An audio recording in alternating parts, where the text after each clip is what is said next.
Brian Powell of I Run Far here with Dylan Bowman before the 2013 Western States 100. How you doing, Debo? Excellent.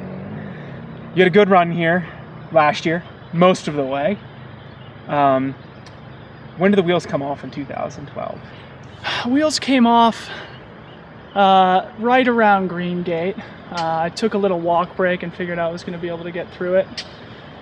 Turned out that that was just the beginning of the end, and my condition basically regressed there for the remainder of the race, and ended up gaining 8 pounds and not really having a lot of memories of the last several hours. So were you in third or fourth? Where were you when you?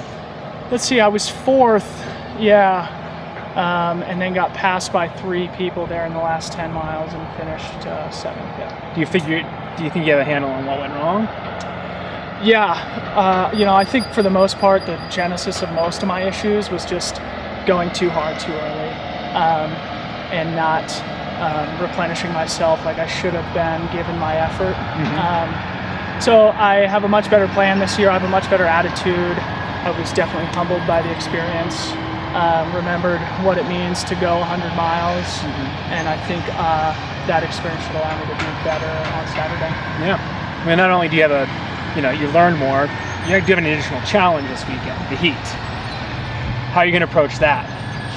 Well, I guess I'm just going to deal with it. I've had a few hot runs this spring. I went to the Grand Canyon on a really hot day, and then Jake Ridman and I did the last 20 miles, Green Gate to the finish, like 3 weeks ago when another crazy heat wave came through, and it was probably 100 degrees that day. So I've had a few runs where I felt like I've dealt with the heat okay. But again, this is 100 miles. So, just drink a lot of water, eat a lot, electrolytes, and just, try and win the mind game, and then the race will take care of itself. Do you plan to push it a little bit, maybe harder when it's cool, or do you rather just have be in really good condition when the heat does hit? That's a good question. I think I'll basically start slow and evaluate how I'm feeling on the fly.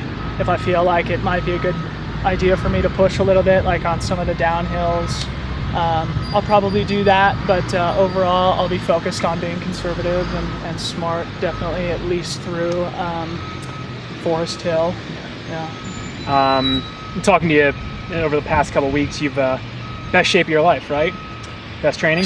I'd say so. I mean, since I've moved out to the Bay Area, my training has been super strong. I mean, better than I've ever been training in my history, and I feel super fit. My move has sort of given me a little bit of a new enthusiasm in my training. So that's all been good. It's good to be back in the mountains after my move to the West Coast.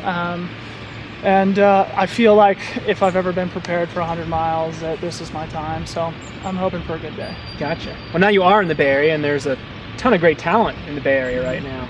Any insight onto how either Ian Sharman or Jorge Maravilla might be looking? Well, I haven't run with Ian yet since I've been out there, but I can tell you, I mean, Jorge's in silly shape right now.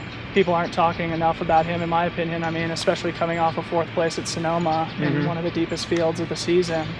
I just saw him today again, and I mean, he looks really fit, and he's got a good strategy, I think, lined up for himself. So I'm expecting good things from Jorge, and obviously Ian's got a good track record here, and I'd expect the same from Jake him. Ridman? Yeah, he was super fit Nobody's too. talking about Jake. No, he's definitely flying under the radar, but local kid. I mean, when we were running the last 20, he knows the course inside and out. I mean, he's got everything dialed, he's focused, and I would expect him to have a good race as well. Yeah. Nice. Well, I hope you have a great race out there, Thanks, Debo. Brian. You too, boss. See ya. I'll be cheering for you. Thanks.